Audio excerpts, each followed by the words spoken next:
Mr. Joe, how you doing, man? Hey, I'm good. I'm good. How are you?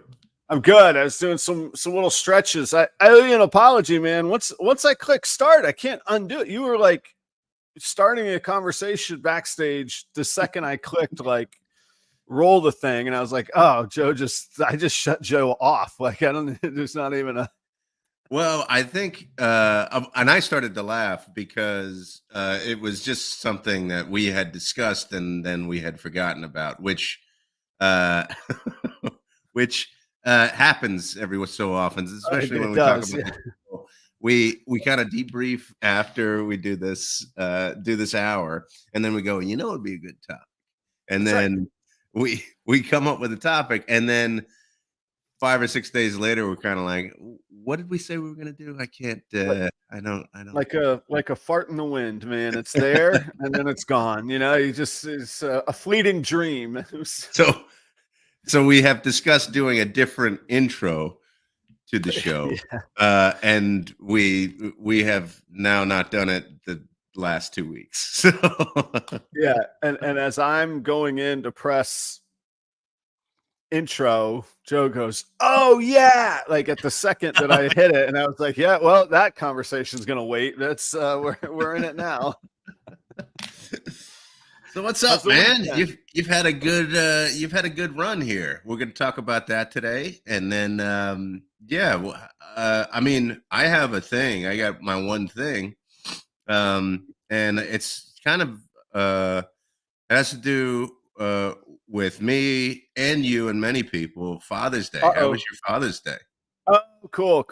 Well, I was working, but it was very good. And the show was, we'll get into the show, but the Father's Day part of Father's Day, it was good. It's sort of weird. In one way, it's like, okay, great. We'll celebrate or something. And then, but it was nice. I came home from the show. Kelly, I generally cook most nights. And I enjoy it, and it's good food, and I get to take care of my family, show my love that way. But Kelly has a couple recipes. She doesn't cook often, but she has a couple recipes that I really adore.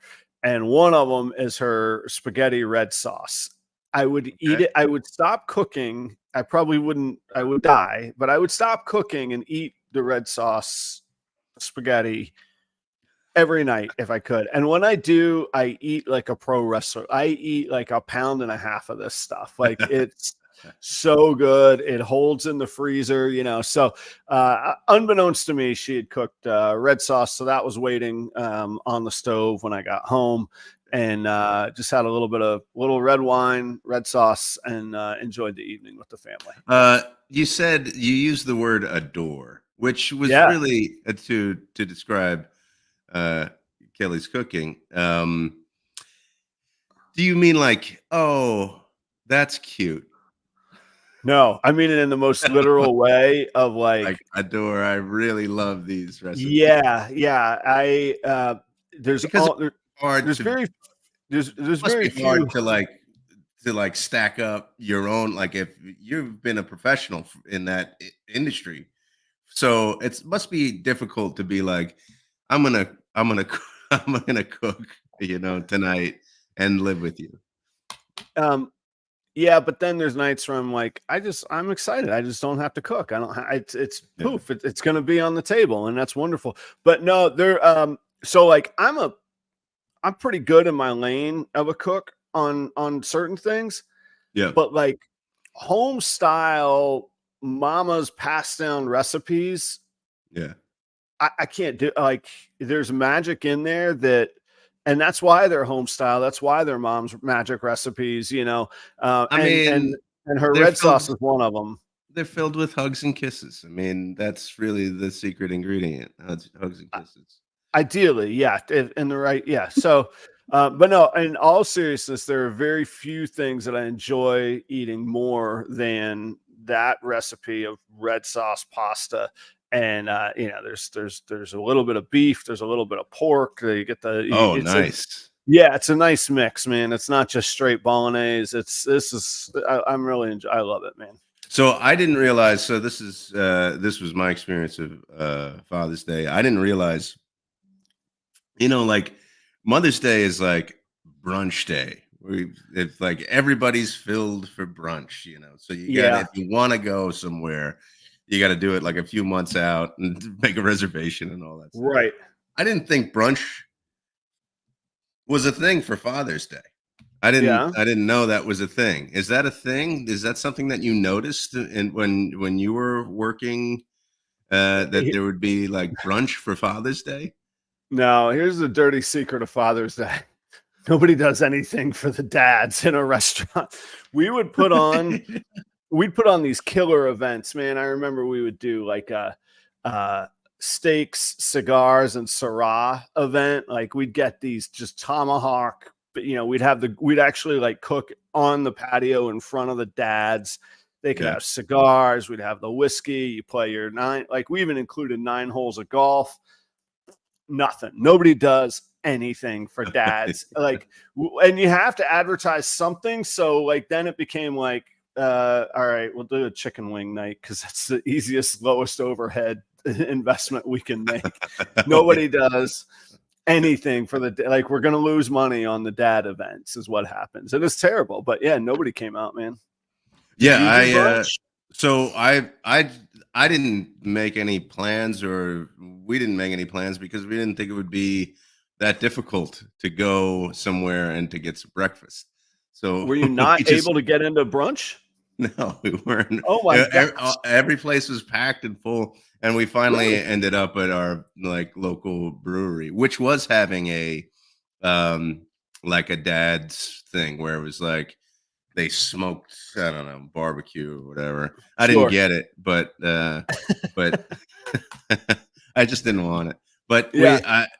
yeah, yeah. So I just didn't think that that was like a thing that on Father's Day to go out. But yeah, I guess it is. I guess it is. So Maybe that's what, maybe we missed the boat on it. I'll tell you the other dirty secret about my career. I hate breakfast. I hate it. I don't like to serve it. I don't even like to cook it or eat it. I just go right on really, to, why? you got, man, okay, here's life ordering at breakfast. I'd like a water. I'd like an orange juice. I'd like a coffee. And the coffee, I'd like 2 sugars. I'd like 1 cream. Do you have oat milk for the cream? Sure. Okay. So now I got 4 drinks for 1 person so far. I'd like 2 eggs. I want them over easy. I want them a little bit runny. I'm going to have the hash browns, not the regular potatoes, the sausage, not the bacon. Could you add a cup of fruit? And I don't want any grapes in my fruit. It's so There's too much many work. options. Yeah, Too and many then options. okay, here's your total, $7. Thanks. That's the $1.50 you're gonna give me is gonna be phenomenal. Oh, it's awful. Oh, and then you're gonna complain about the price of an egg because you can buy an egg for 22 cents at the grocery store. But my time is donated to you at this ungodly every hour in the morning. every once in a while, I mean, I'm not a big breakfast eater, but every once in a while, I'd love going out to like a big breakfast. Yeah, It's probably not great for the servers or whatever, but I love sitting down to a right. big, They're in hell. I'm glad you're happy, but they're in hell. You know, as long as I'm happy. right? And I did get a nice gift. One of my favorite musicals. We have like my stepdaughter gave me a like a poster for a musical. It's one of my favorites. Uh, So so, the Nightman Cometh. I'm not even yeah. familiar with that. I've not even heard of that. Is Well, it? maybe I some of our listeners might know what the Nightman Cometh is, but it's one of my Kelly would. favorites. Kelly adores musical. If there were like if she were to draw up the thing that I could ever give her as a gift, it would be like 3 days in New York City with an open wallet to go see every show. She would try and see 3 shows a day. Oh, I don't even know really? if that, oh yeah, endless and over. Yeah, absolutely. I got to That's say, it was one of my favorite things that I did in London was go to the West End and see a show. It was great. yeah, nice. Yeah, Kelly, it's if there's a traveling like you know, Wicked or you know, Les Mis or whatever, it's a slam dunk. I mean, it's guaranteed. That's what I'm getting her for Christmas or Mother's Day or birthday. Nice. That's the easy one. Like if there's no shows, then it's like crap. I don't know what I'm doing here. So, Well, yeah, happy Father's Day to you. Happy Father's Day belated to all the dads, stepdads, father figures, all that good stuff. If you're doing good stuff for somebody that looks up to you, happy Father's Day belated. Let me see. Smay says the best that they ever saw was The Lion King. Where does The Lion King stack up to Nightman Cometh? It's probably has better production value. Nightman Cometh is a small little thing, and it was done in Philadelphia. Oh, is this like one of those hipster show? Like you had to kind of, maybe you haven't heard of it, but it's pretty good kind of deal. Uh, it's actually a joke musical from It's Always Sunny in Philadelphia. So this is it. Okay. Joke's on me. I got it now. Okay. No, I wasn't going to say it because I wanted to see if there was anybody in our chat that knew it. And actually, I got it. Reagan, Renee, Royal Pythons. Charlie, your Philly guy, he gets it. Yeah, he's not actually in Philly, but I think he identifies with Philly. Yeah. It's a musical that cast. It was like a show, that they put together. It's a funny episode, and it's one of my favorites. Okay, now I'm gonna. Okay, it's not for everybody. Always Sunny is not for everybody. I know that, but I enjoy it usually. Look, I'm making my way through Curb Your Enthusiasm. So if there's something that's not for everybody, let me know. Let me tell you, I'm up on that. That's a great one. It's excellent. What's amazing about that show is that it but it spans like 20 years. So there's things that like you go, oh, that didn't age all that well watching it now. And it is no holds barred, irreverent. And you're like, oh, I know these are good people, I think, but that one didn't go very well in 20 years later, so yeah, it's weird when you look at those old episodes and they don't fit your TV screen because they're so old. Yeah, like you got the black bars on the side. Yeah. Joe, there's the New York Times says there's to me a frightening trend, but they're reporting it just as fact of the matter, which seems a little bit weird. Evidently, socially, the speaking of hip things, the hot thing right now is, and I'm saying this is, I didn't make this up. They say the hot thing these days is the rodent man. Have you heard of this? Of the rodent man? The rodent man. I have not. All right. Well, this is TMZ's coverage of the New York Times article. Here you go. They report that the hot guys all look like rats is what and I can't. I thought you were going to say they all have rats or they have pet rats or no, they're rodent itch. So like I can't see and I only know who one of these people are. So starting from our screen left to the right, I feel like that guy's from the Bear. I could see a little rodenty, a little mousy figure there. Travis Barker, not bad. I see the rat face there. I don't know about the third guy. He seems a little less ratty. I'm not sure if but yeah, evidently these are that third guy. I don't know the third guy. It's either Healy or White. I don't know who those people Jeremy are. Allen White is the guy from the Bear. He's the first one on the left there. Yeah. And that guy is I don't know. I think he's married to somebody. Kardashian. Yeah, probably. Oh well, yeah, no. Travis Barker, he's from Blink-182, and he is married to Travis Barker. Kardashian. And then I don't know the third guy, but he doesn't look ratty to me. Yeah, you're right. Yeah, less ratty. I mean, he a little unkept, but less ratty.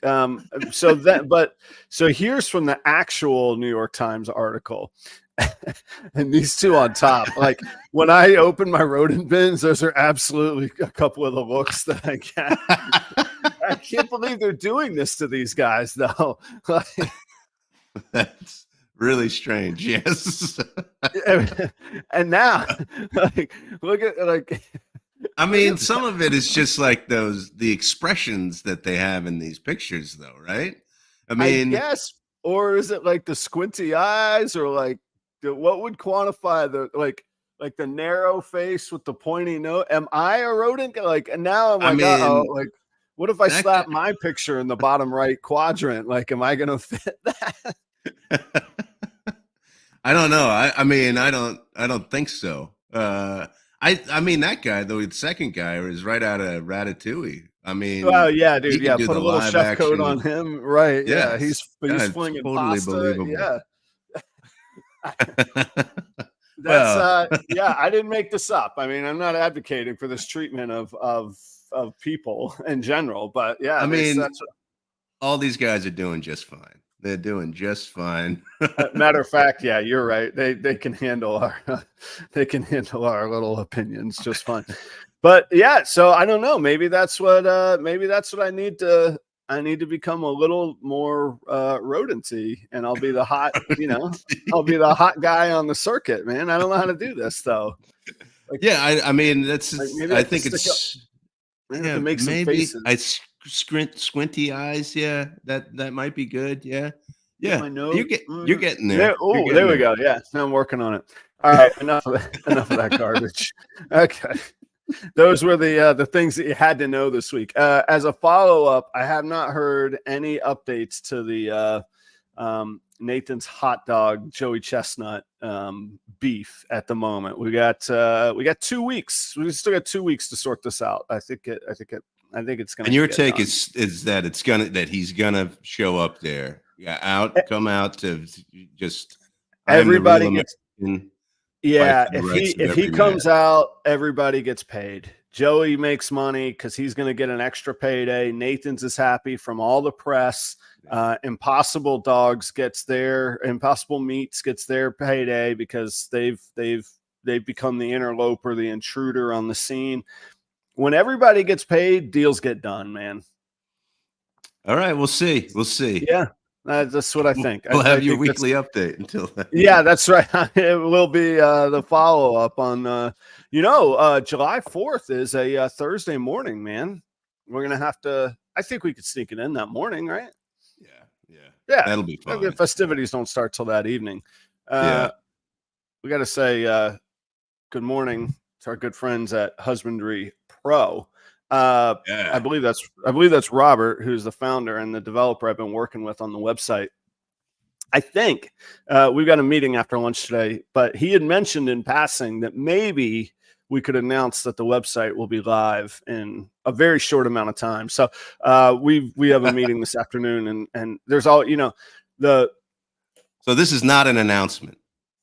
It's an announcement that the announcement's coming. That's what the announcement is. But it will be. Yeah, it will be properroyals.com, and it's soon, but it's one of those things you want to get it right, and a creative process between two people and then a team of developers, things take time, so it's going to be great when it rolls out, and I'm really excited for that. So check it out. Those of y'all that don't know what I'm talking about, all the Husbandry Pro data will be fully integrated with my own personal e-commerce site.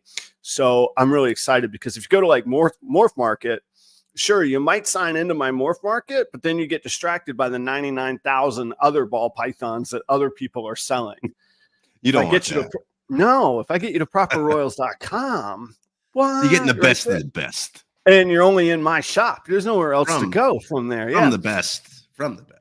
That's right. So very excited about that. It's been a really cool project with Husbandry Pro. There'll be a couple rollout videos where we really dive in and show you all the features. And as far as I know, they're going to make that available down the line as a option for other customers. So it's cool project to be a part of. So I'm excited. Yeah. Rick nailed it. Announcement of an announcement. That's hear ye, read all about it.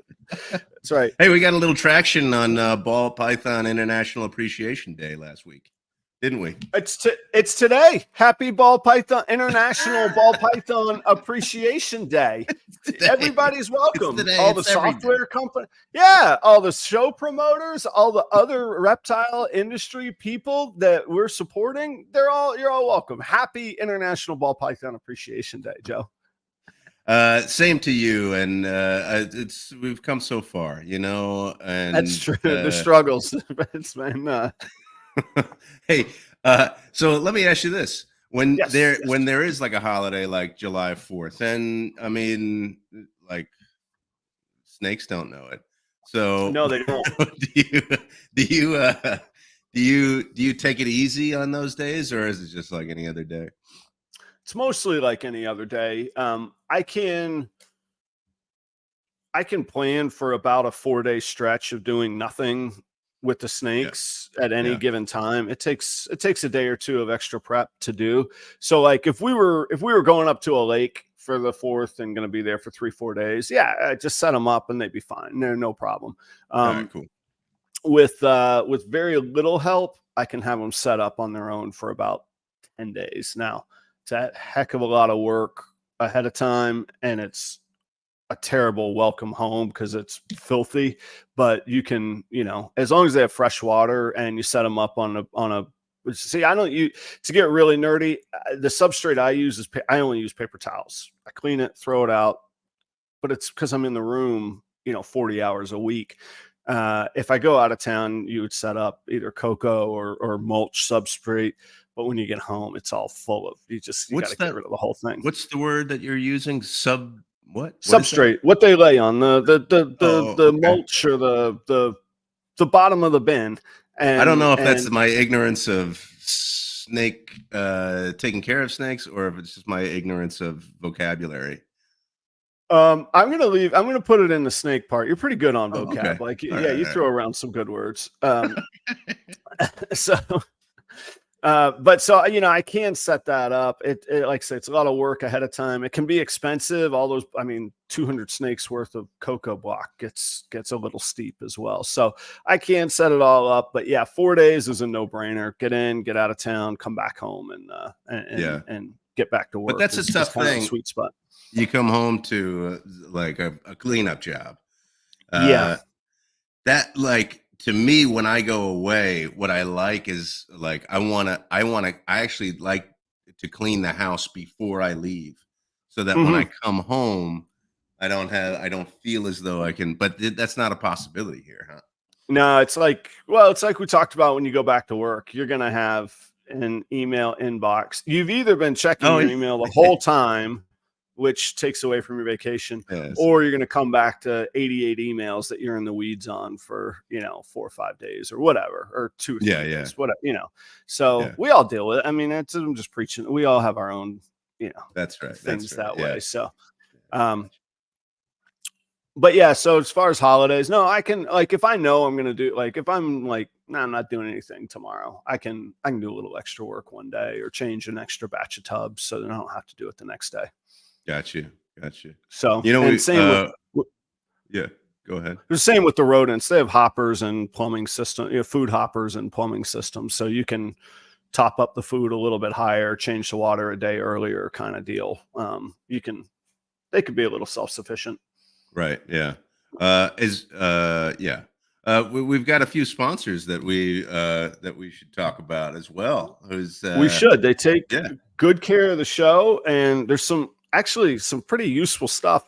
Reagan, Renee, Royal Pythons, guys, has. Now listen, just don't turn away for a second. Puzzle Het Clown breeders with an S, a 1.1. Everybody wants into the puzzle project. Steven's in here telling us we got to invest big. Here's your chance. That was the whole show. They're right there. It's there for you. Go check out Reagan, Renee, Royal Pythons, the morph market. I didn't check this morning. I suppose they could have sold last night. I know Charlie is running those at a really great price. They are breeders. They're not like buy them and wait 2 years. Like, get to They're work ready to now go. this That's season. Yeah, you can make your investment, you can make your splash, and you can leapfrog forward. And Steven will be happy with all of us because we're all investing big in big projects. So like that's Puzzle Het Charlie. Clown breeders. What's that? Like Puzzle Het Clown breeders. I wrote it down. Like puzzle. That's right, man. These are, yeah. If you get stuck at an expo and somebody's like, "What are you working on?" You'd be like, "Puzzle Het Clown." They're like, "Oh my god, this guy is legit. That's what he's doing, man." In general, Charlie's work at DG Candy, G Stripe, Krypton, and Pied combos, single, double, triple, and quad hets. these are great opportunities to get into big projects, great building blocks for the future. Check out Reagan, Renee, Royal Pythons. Keith at Kreative Genetics. Let me start that out. Let me give the man his due. Keith at Kreative Genetics is also working stranger combos in single, double, and triple het and visual combos. I know he's working VPI, Pied, and Clown projects. I have a VPI Clown Pied from Keith right over there in the breeder bin that we're working on a whole bunch of breeding projects this year. Should have somewhere between 7 and 9 clutches from that stud. So those will be available. In the meantime, check out Keith on Morph Market at Kreative Genetics, and he is out in Fresno, California. Last but not least are the good friends at Cold Blooded Cafe. I literally was telling somebody the other day, I was telling Bob Vu the other night off stage, Cold Blooded Cafe has been great to me. From a personal standpoint, they took an early risk on me and really gave me an opportunity to shine and have been so good to me. As far as you, the customer, you're going to get 11% off if you use the promo code proper11. I posted a reel this week. Check out how clean those frozen rodents are, how well packed they are. The quality is there. You're going to see the quality, and they are the only, I wouldn't say the only, they are the biggest rodent provider that produces all of their own rats in-house. A lot of these other places are buying leftover lab rats, container ships coming from who knows where. Cold Blooded Cafe, start to finish, their rats are theirs, and they're such great quality. So check them out. I think you'll be very happy with them. And thanks to the sponsors for keeping the lights on for sure. And we always talk about like how important it is to have integrity in this business. And those are the best kinds of people to be involved with. They're good people to get involved with. And if they're in business with Adam, I'll attest to the fact that they're good people. So go for it. If you haven't met these folks, utilize their products, just go for it. Joe, I was watching Welcome to Wrexham, which has your boy Rob Melaney from Always Sunny in Philadelphia. Oh, because it's Philadelphia. Yeah. Yeah. And he said he was meeting in a sponsor meeting, and no spoilers on the Wrexham episode. He was in a sponsor meeting, and he said, I feel like we're just good people doing good things together. And that's what the best relationships should be. And I was like, wow, that's all I ever want to say about my sponsors. Like, there's people that I say no thanks to, and not in a mean way, but it's not a good fit or whatever it might be. These are people that I'm really, really happy to stand by. So, and one of these days, one way or another, I will always give thanks for getting the website off the ground on the Husbandry Pro people as well. So, I didn't very know. Happy I didn't know you were a Wrexham. You watched the Wrexham documentary. Oh, it's great, man. I love. And I love English football, man. And have we talked about this? No. And we got to talk snakes here at some point, but maybe next week we can open with the Wrexham. It's amazing. I don't want to give spoilers, but what they're accomplishing, I don't think a lot. And this is going to sound snobby. I don't think a lot of Americans understand. The structure of British soccer is incredible, and the progress that they're making is incredible and historical. So I'll leave it there. But yeah, I really like the Premier League. Liverpool's my team. I mean, you guys going to Chelsea. Yeah. I get it's cute because it's Chelsea's name, blah, blah, blah. Go to Liverpool, man. Jeez. You want to see a trophy? Up north, I can't. Yeah. Well, you want to see a trophy room, go to Liverpool. That's what you do, man. Hey, I got to say hi to Jeremy Bod's Exotic Reptiles. Jeremy, there is a local customer of mine looking for a Euromastics, and I pointed him your way. I don't know if you're selling any. He'll be at Tinley. So if you hear from a guy that says, hey, I'll be at Tinley and I'm looking for a Euromastics, probably from me. Oh, look at Rick. He's got, I hope you use the promo code, Rick. There you go. You got chicks, quail, and rodents. Very cool. The chicks and quail are like the hot new feeder thing, man. I got to see how they're doing, man. I could never make the math work on me producing them, but I'm interested for what everybody else has got going. So you'll talk about these shows, Joe. little Yeah, market yeah. I want talk. to hear about what happened. How's this run of shows been for you? Let's really get into it. And of course, with the patented uh, proper royals transparency. Yeah. So I It's did. not patented though. It's yeah. Well, it's uncomfortable sometimes, but so I did. It wasn't that momentous. So we did. I did a show in Wisconsin on Saturday. I did a show in Minnesota, Minneapolis on Sunday, and then this Sunday I'm down in Des Moines as well. Okay. A few things of details that make a difference, I think, or that I could all I could do is share my experience. I don't know what works or what doesn't. I can tell you what hit for me. So generally the week of a show, I take out a Facebook ad and I post an ad I tag the show promoter so that they see it and people know they can go get that information. And then I post my own snakes in the picture as well. All right. Okay. It's $15. You could target your audience. You could target the mile radius of a certain city and that stuff. And I say all that because I found a few benefits. One, the show promoter appreciates people that will promote. So maybe you get a placement in one room versus placement in another room. I'm Oh, not saying okay. I'm not saying explicitly that happens. I'm just saying it can't hurt, right? Secondly, it's good Yeah. for the customer. You like, oh, there's this show. Where's it at? And then you don't respond to the comment. Maybe you leave the customer hanging. So leave them, do the right thing.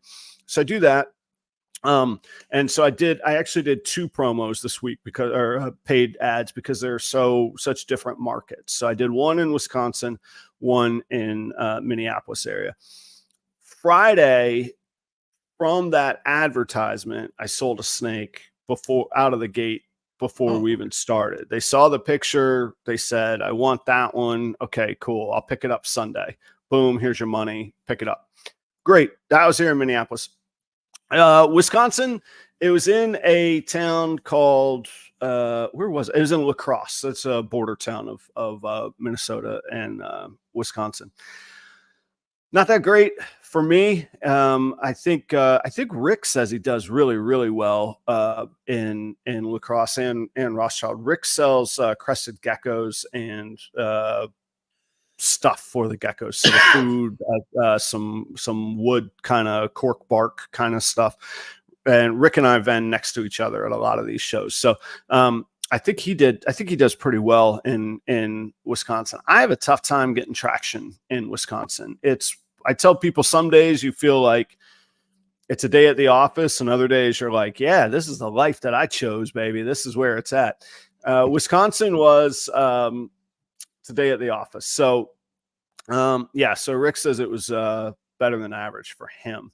I would say it was less than average for me. And actually, I don't even mean that in a mean way because I love the promoters. They do a good job. I just think it's a different market is what I think. But for me, Yeah, they want something different than ball pythons. Is it they want? It's great for gecko folks, or yeah, well, it's certainly less saturated. I mean, the leg up that Rick has is if there's a lot of people in the door, there might only be 1 or 2 other gecko vendors there. I mean, they're going to see, and Rick's at the top of his game there, so there's going to be I have much more competition in the room. We've talked a lot about the pond and the size of the pond and the analogy of, are you a big fish, little fish, size of the pond? I don't think I've figured out the pond in Wisconsin is what it is. And I don't know why. I've looked at demographics of income. I've looked at happiness meters, luxury spending. You could Google all this stuff up. I don't know if it's true, the results that I get, but, and this sounds like I'm picking on Wisconsin. I'm not. I've vended in Wisconsin. I just don't do as well there. But if I look at like states rating by happiness and luxury spending, out of Minnesota, Iowa, and Nebraska and Wisconsin is 4th in average income, in happiness, and in luxury spending. So I start to go, Should I head south to Nebraska or Kansas City versus heading east into Wisconsin? Hang on, hang So on, hang on, hang on. yeah, yeah. So you check out these categories, I'm looking for and anything. I'm trying to figure it out. okay. Yeah. So I So just say I get into my own head and again. I start Googling. Yeah. Say the categories again that you check out. It's Average income. average income. Okay. Yeah. Average income. Happiness. You can find like happiness ratings per state, Okay. like the happiest states. And Okay. then luxury spending. Okay. And luxury spending. Okay. All right. So, and you think that you would do better in higher income or lower income?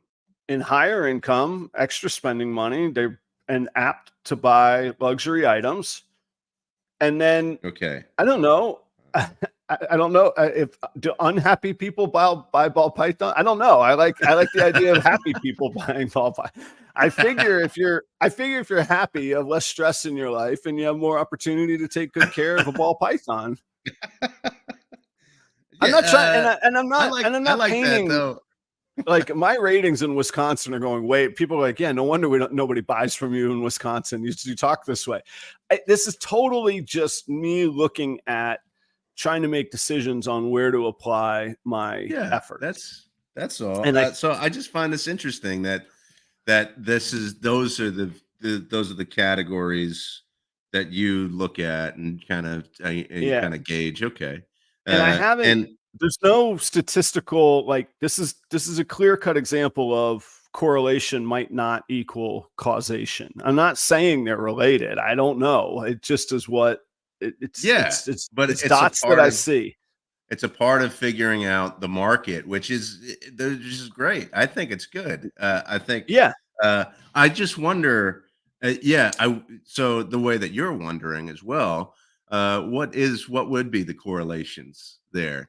Well, I mean, what got me thinking along those lines, and the promoter for Cold Blooded Expos, which is the Minnesota, Iowa, Nebraska, Kansas shows, I notice his venues are very nice. They're a little more expensive. I happen to know from a event planning background, I can spot it. Um, I think he chooses nicer areas and more expensive areas, and I think that it brings a different crowd in. I don't know.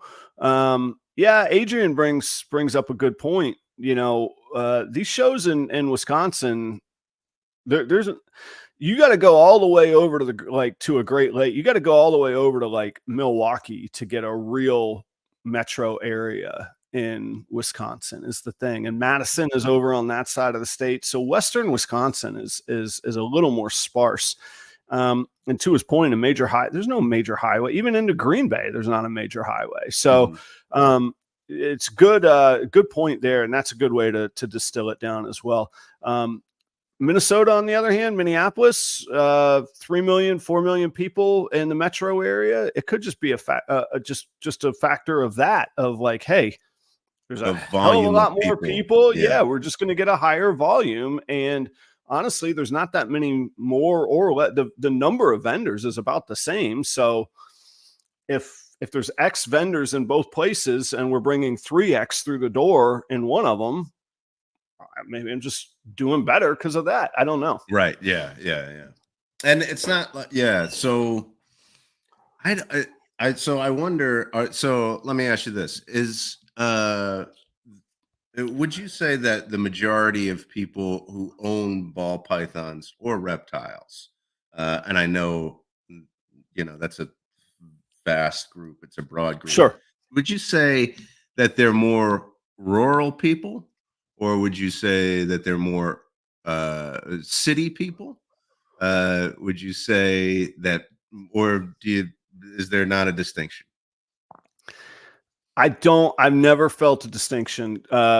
So let me play two stereotypes for you. Okay. One stereotype, the urban hipster, young 20 something dude strolling through New York City with a python around his neck dancing at 2 a.m. Okay. There's one stereotype. Let's play the other stereotype. The snake wranglers and serpentine handlers. My point is, I truly believe this, man. It runs the spectrum. There's every demographic of person, left, right, center.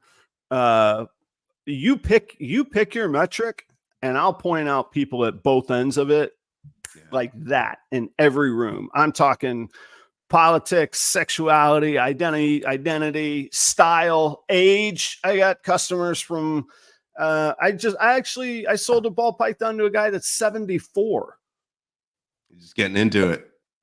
No, he's been into it, but he's been into it. Okay. Yeah, ball pythons are his thing now. So I actually love it for that. So I focus less on demographic and where versus like just meeting and interacting with people. So I was profitable in lacrosse, and it was a decent day at the office. It was one of those like, hey, how many days would I have had to clock in to make this money? Well, 2 or 3 days. That's actually still not, I can't really complain about that. Right. But Minneapolis was great. Home turf. I did almost 5 times as much revenue the next day, and as compared to lacrosse. Gotcha. Yeah, as compared to the first day. So it ended up being my best weekend ever, financially speaking. So which makes everything better. Wow, that's great. Yeah, because of Minneapolis. Yeah, because of Minneapolis, and more importantly, because of the people. Like, I really wanted to say this, and I say this from a point of gratitude and appreciation. Somebody called me on Monday, and I was beat. I didn't take their call. Called them back Tuesday morning. It's a repeat customer. She was at the show. She's wearing my shirt. And she said, Adam, I just wanted to call you and tell you how many people said something to me about my shirt, that either it was a cool show, or you're a great person, or you have great snakes, or you always have cool stuff. And I was like, really? And she goes, yeah, it happened enough that I made an effort to call you. I was like, wow. Okay. Thank you. So yeah, people are saying some pretty good stuff. So I was really, really thankful for that. But what really struck me was, I don't know if you remember, and we talked about it a lot, especially me. It wasn't that long ago. I was sitting on the bank of a lake because I didn't have Wi-Fi in a rental house where I didn't have my snakes. And I was terrified of winter coming and that I wouldn't be able to handle my business. And I was wondering what the hell I had done moving to Minnesota. And so to go from that to getting phone calls of, hey, I felt special wearing your shirt, it's a pretty cool thing. Yeah, so I'm really great. Yes. I'm really thankful for it. And there are repeat customers in Wisconsin. There's repeat customers in Iowa. There'll be people that I see this Sunday. So all of those things, it turned out to be a good weekend.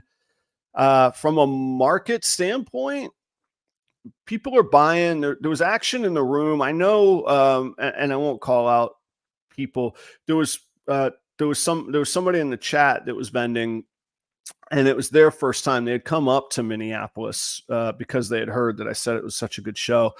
And I did see them doing some business, but I think that they had a not as good show. So it's not like, hey, everything is just, you just show up and get rich. I mean, hell, the day before in lacrosse, that's how I was just like, what am I doing here sometimes? And then a decent sale came at the end, and I did have a pre-sale there as well. So again, some days are just work. Some days you're like, woo, look at me. I told you this is what I should be doing.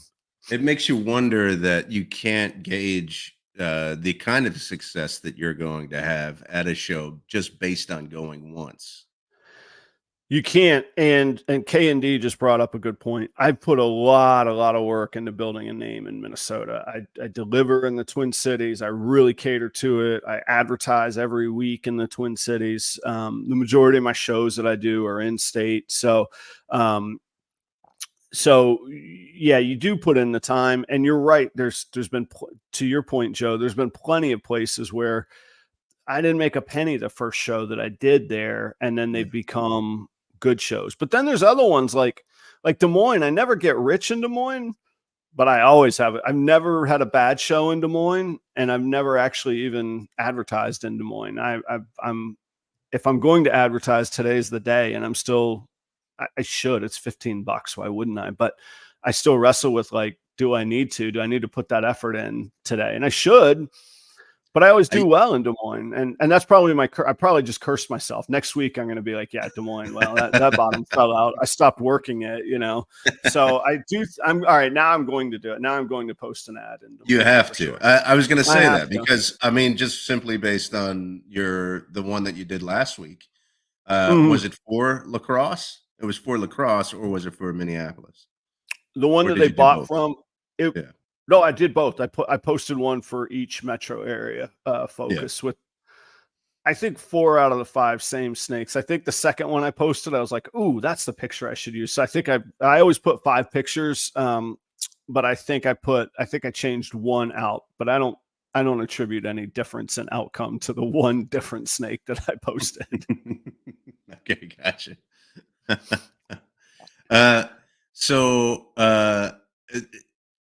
the other thing that I mean, going from, you've created a name for yourself in Minnesota in a matter of 9 months. 9 months. Yeah, it's 9 months now. Yeah.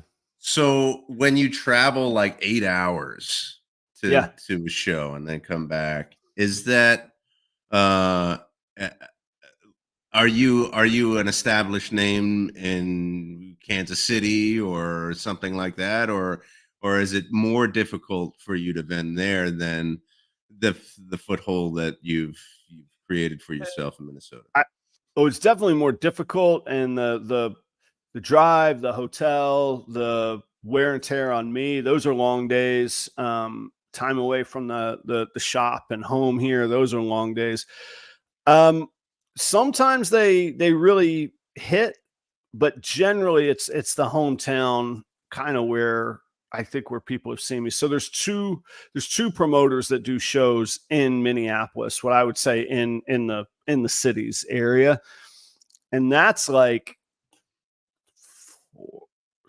that's 7 or 8 shows a year. Now I do 26 this year. So actually the majority of my shows are not in, I mean, technically speaking, but I don't do as many shows in any other metro area as I do in Minneapolis. So what we call it, that's a plurality, I think they call that in statistics. But yeah, I don't. So Green Bay, I never was able to gain kind of a foothold traction there. Rothschild in Wisconsin and La Crosse in Wisconsin, I do good enough. I keep coming back, and they, like I say, they pay the bills. I don't feel like Superman after the shows, but they do pay. And then the ones here in town are almost, I mean, just reliably, they're really good. And Des Moines has been solid. So let me ask you this. Has there been an uptick in your revenue in Minnesota as compared to Florida? Yeah, good call. Yes. So I always say that these shows don't happen in a vacuum. And so I advertise every week, whether I'm doing a show or not. So that's always local advertising. So the locals, and all my pictures have my logo on it. So the locals see my logo. If you're into snakes in Minneapolis, you're probably seeing my logo. Now you might be annoyed if you're into corn snakes or cobras and you're like, this guy again. But if you're into ball pythons, you're like, oh, Adam, Proper Royals. And it stays front of mind, so to speak. So I do put, I mean, it only makes sense to do it locally. I'm not going to put all my weekly effort into building a market where I don't even live, because then I can't deliver. Like here in the metro area, somebody says, hey, I want to buy a snake. I can go, hey, yeah, I'll meet you tomorrow. Where, here's how this works. And I'll see you with the snake kind of deal. Right. Which to go back to the Husbandry Pro website, the properroyals.com website, that's going to help even the local thing. Like if you've never bought a snake and you contact me on Facebook and I'm like, well, here's an Excel spreadsheet of the snakes that I have, or you can look on this place Morph Market, and then you're going to send me a little money on Venmo and I'm going to drive and meet you in the parking lot of Target. all that sounds like a drug deal is what it sounds like. Right. Versus, oh wow, here's this guy's website, here's a shop, here's his customer testimonials and reviews. It looks so much more legitimate. And if you're familiar with Morph Market, you know it's legitimate and all that. But if you're not, you're like, wait, this is an eBay thing? They're just you're going to put a snake in a box and zip it all over the country? That doesn't feel good. Right. So like to a pet owner, that's a scary thing. So for the locals, I want to be able to advertise my website. They come to the website and they're like, oh, this feels like a good experience. It's not quite Right, yeah. walking into a pet store. I'm still going to meet you in the Target parking lot, but Right. but I can deliver locally. So it doesn't make sense for me to really advertise and promote in Green Bay unless I'm going to be there within a week. Because if somebody goes, oh, I want a snake, and I'm like, well, that's cool, but I'm going to have to ship it to you. And it's, God forbid it's winter in Green Bay. That'll be a few months before I could ship it to you. So, but my question was more like, you're over the past 9 months in being in Minnesota, you've been more profitable than the 9 months previous to you moving to Minnesota in Florida. Yeah. But Yes, that's I not have. necessarily because of where you are. It's the things that you're doing. I think so. So in Florida, let's go back 2 years. Last year in Florida, I tripled the revenue that I did the year before in Okay. Florida. So All right. there's this upward trajectory. This year, I'm at about 95% of the sales that I did for the whole of last year. So I'm on pace to double up last year is what I'm on pace Nice. for, That's great. basically. So yeah, so there's still like the new business growth, expansion, uptick kind of thing. Yeah. But so I attribute that just to doing the work anywhere. I would have been doing this work in Florida. I might not have started advertising. I'll tell you what got me advertising was the panic over winter coming. I was like, oh no, if I just sit here like everything's normal coming into winter, I'm screwed. Oh, okay. So Okay. I really freaked out over winter. So I was like, all right, I have to get known locally. I can't ship nationally in the wintertime. If I don't really build a local presence, I am toast. And so I really went to town promoting locally. And to Rick's props to Rick. Rick has been a really great colleague and friend since I got here. He reached out to me really early on and he goes, man, you have made a splash. He's like, you really opened my eyes to what can be done. And I was like, oh, okay, Awesome. a little panic was good for old Adam. You know what I mean? Like you get in gear and and I really think instead of like panicking and getting paralyzed, you say, what are the challenges and how do I start picking these challenges off one by one? Sure. And Yeah. Yeah. inevitably there'll be replacement challenges. There'll be new stuff that comes in, but you feel like you're getting tasks done and results come from doing that stuff. Sure. Yeah. I mean, to increase business like that year over year, triple and then double, that's Yeah. fantastic. That's really good. Thank you. Some of it's from a really low bar. If you have a small amount, it's easy to triple up. But no, No, I mean, this year's getting into some serious numbers. This year will be very close to salary replacement from 3 years ago or 4 whatever years it was. So it's close. On the other hand, it's taken me that long though too. So that so could do be a good you, or a bad yeah. thing. Yeah. I mean, if people are listening to this and they're thinking about getting into this, it's a long journey and it's hard work. Yeah, the audience will know who I'm talking about. There's a guy called Ozzy Boyd's, which is Boyd's is a scientific term for Python. So it's his like, what do you call it? Nom de plume, his stage name. But Ozzy Boyd's, really, really, really well respected breeder, really well respected business mind, successful outside of ball pythons.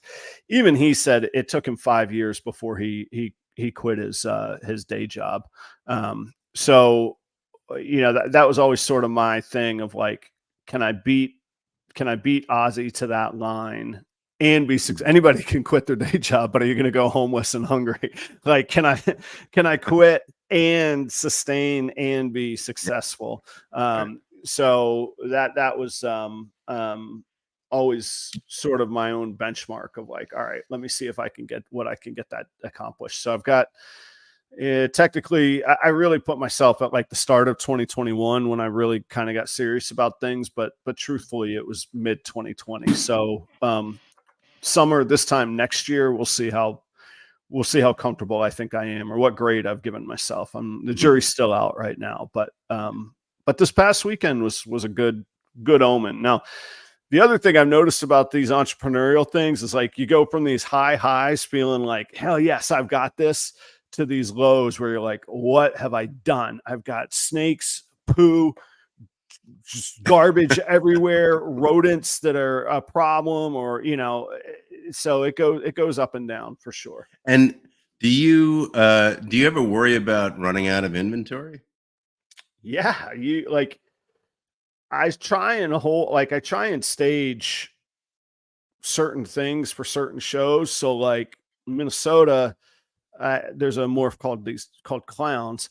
I kind of hold back certain things where I think it'll be a bigger show, and that could play into the sales. Oh, well, why'd you hold them back from Minnesota? Why don't you bring them to La Crosse?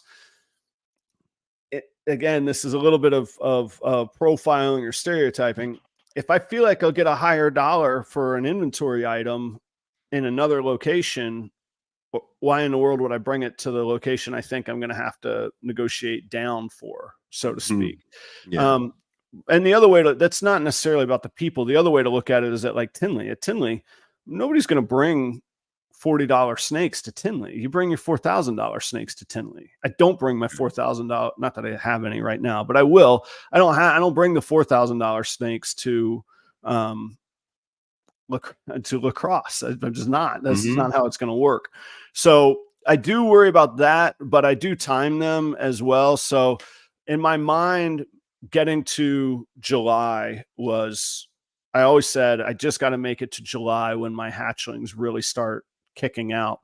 And what's interesting is, just by luck, this show on Sunday, that's my last show till July. Then I only have one show in July, and that's my last show until August. So I'm going to have 2 months of hatchlings kicking out with only one show. Troy brings up a good point. He's exactly right. You can't sell it if you don't get in the game. I locally, because I advertise so much, I do like saying I got new stuff. A lot of the people in my repeat customers feel like they already know what I have, and I don't want them to not come by my table, because I'll send them.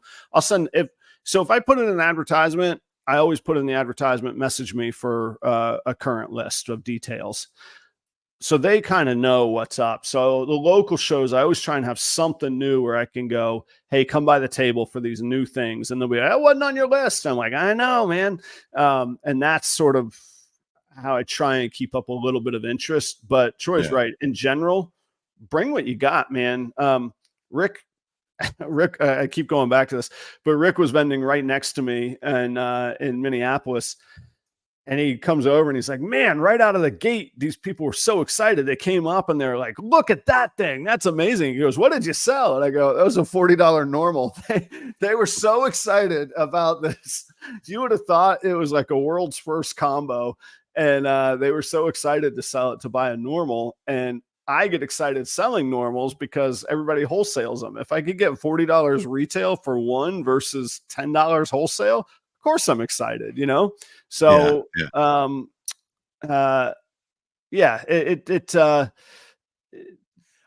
kind of stuck on this. That I know we're running up against the time here, but that's okay. I'm good if you are. I'm kind of stuck on the idea of not bringing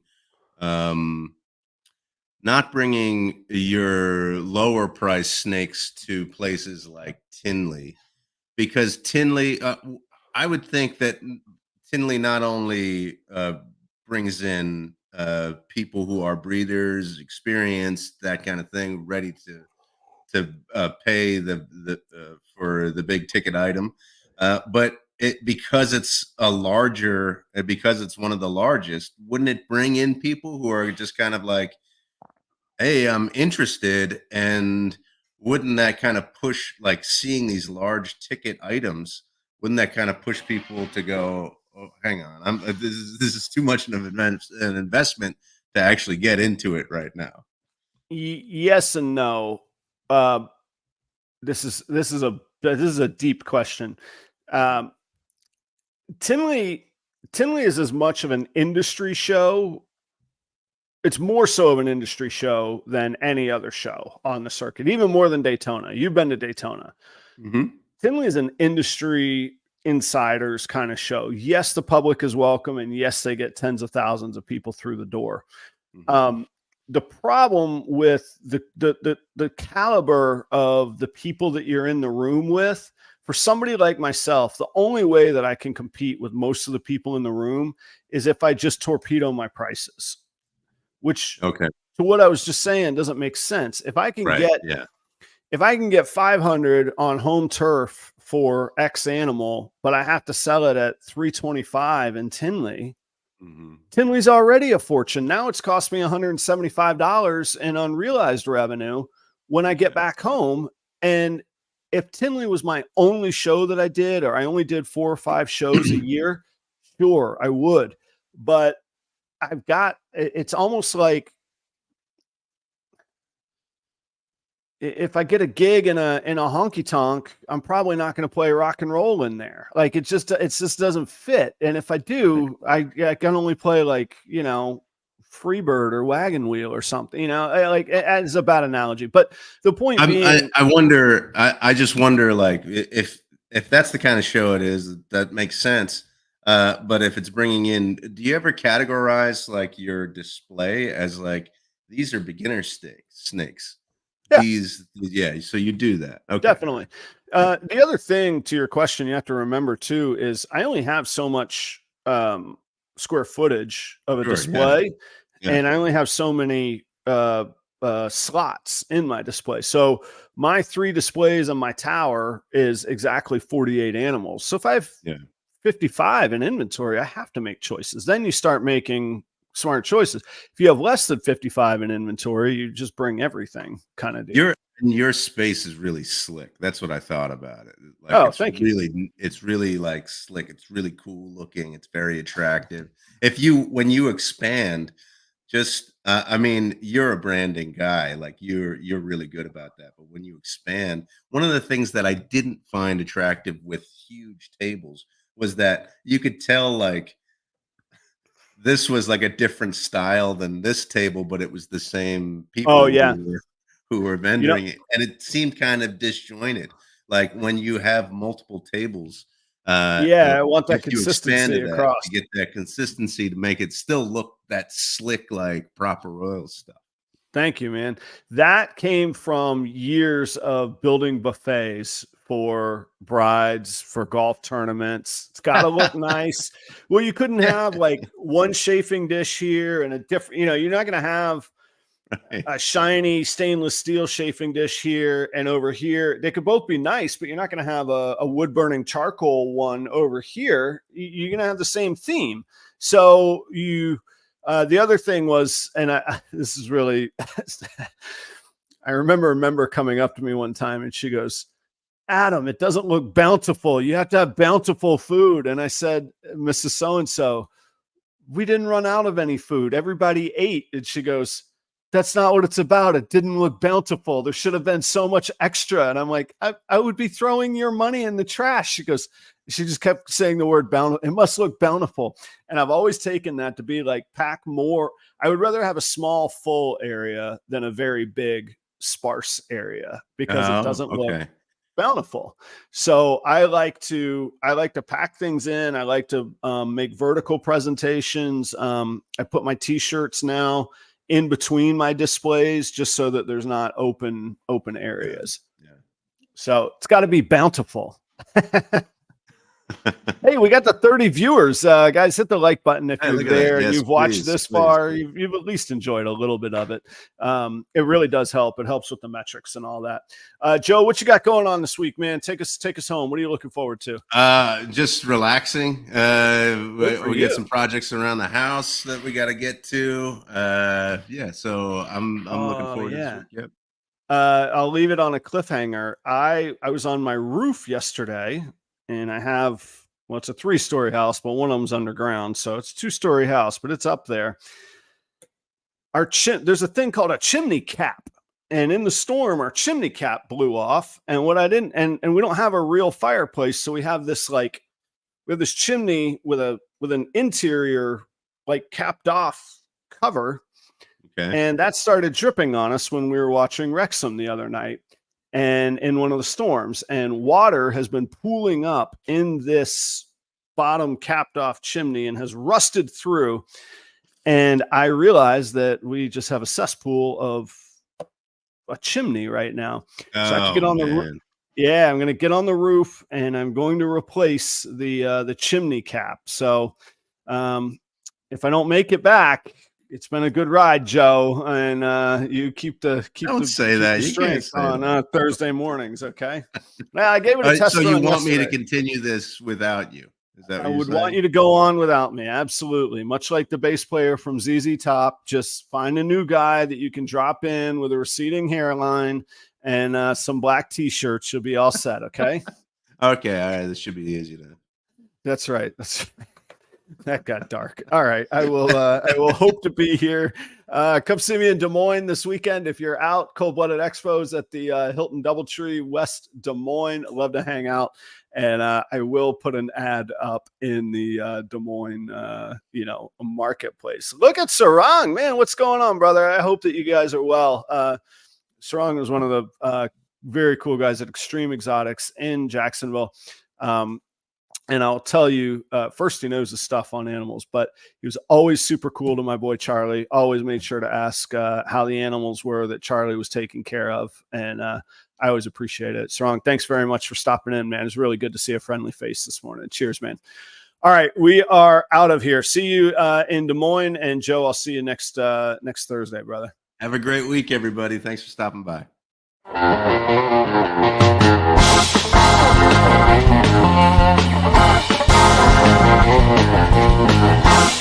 Thank you.